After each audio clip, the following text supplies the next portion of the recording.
bu leen dégg ñu leen wax ni on va gagner à 11h wala à midi élection yi kenn mënu ko gagner au premier tour. de voix de Pastef dina dem deuxième tour.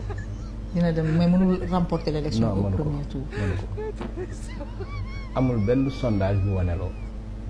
amul benn sondage Sénégal configuration politique fii bu Pastef am plus de 35%. amul ça n'existe pas. amul benn sondage amul.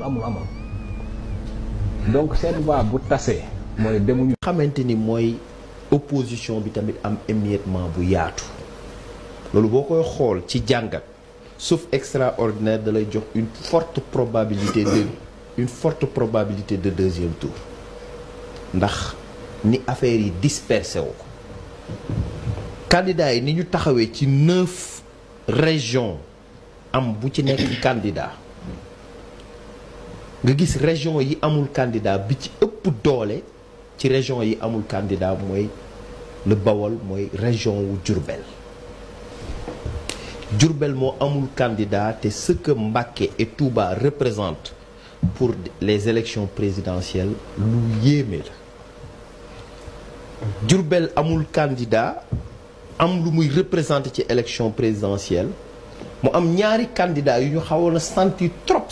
naam am nañ droit fudal wante su ma baat ci kaw amul kenn kuy gagné élection Sénégal tey premier tour amul kenn ku mu neex nag yëkkati loxoom ku mu neex fëgg dënam dama ne su ma. Oui, est-ce qu'elle oui, puisque vous n'êtes pas de Bénaud. Je n'envisage pas ne pas être, je n'envisage pas être absent au second tour ou du second tour. Il y aura un second tour pour vous, hein, c'est ça? Forcément. C'est la réalité politique du moment. Vous ne gagnerez pas au premier tour. Ceux qui vous disent le premier tour, bon, vous savez, il n'est pas interdit de rêver, hein, mais tout le monde sait qu'il y aura un second tour dans ce scrutin. Et face à qui? On n'a jamais eu un scrutin aussi ouvert. Et qui voyez-vous en face de vous au second tour? Personne, je sais que j'y serai, Inch'Allah. Peu m'importe celui que j'aurai en face de moi.